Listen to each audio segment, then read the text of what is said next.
ඉන්දිය ප්‍රීමියලීගේ චෙන්නයි super kings සුපිරිතරුව මතීෂ Pathirana කණ්ඩායමෙන් නිදහස් කර ඇති බවට පුවතක් සමාජ මාධ්‍යවල පැතිර යනවා. උපුටා ගැනීම. චෙන්නයි කණ්ඩායමේ ප්‍රධාන තුරුම්පුවක් වූ මතීෂ පතිරණ මීළඟ IPL තරඟාවලියේදී චෙන්නයි කණ්ඩායමේ තවදුරටත් රඳවා තබා නොගැනීමට චෙන්නයි කණ්ඩායම තීරණය කර තිබෙනවා. ඒ අනුව ඔහු මෙවර IPL ක්‍රීඩක වෙන්දේසියට ඉදිරිපත් වන ක්‍රීඩකයෙකු බවට පත්වනවා. ධෝනිගේ තුරුම්පුවට ඊළඟට මොනවා වෙයිද IPL පිටියේදී. උපුටා ගැනීම අවසන්.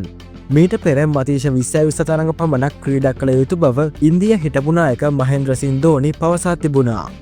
නමුත් ශ්‍රී ලාංකික හිටපු සුපිරි ක්‍රීඩක ලසිත් මාලිංග ඒ දිනවල පැවසුවේ මතීෂ ටෙස්ට් තරඟ කිහිපයක් ක්‍රීඩා කළ යුතු බවයි. පසුව ලසිත් මාලිංග පෙරසටහන ෂෙයා කරමින් මෙවැනි සටහනක් තබා තිබුණා. උපුටා ගැනීම. දුක හිතෙන පෝස්ට් එකක් දැක්කා. ඇත්තද බොරුද දන්නේ නැහැ. ඒ ගැන පොඩි දෙයක් කියන්න හිතුණා.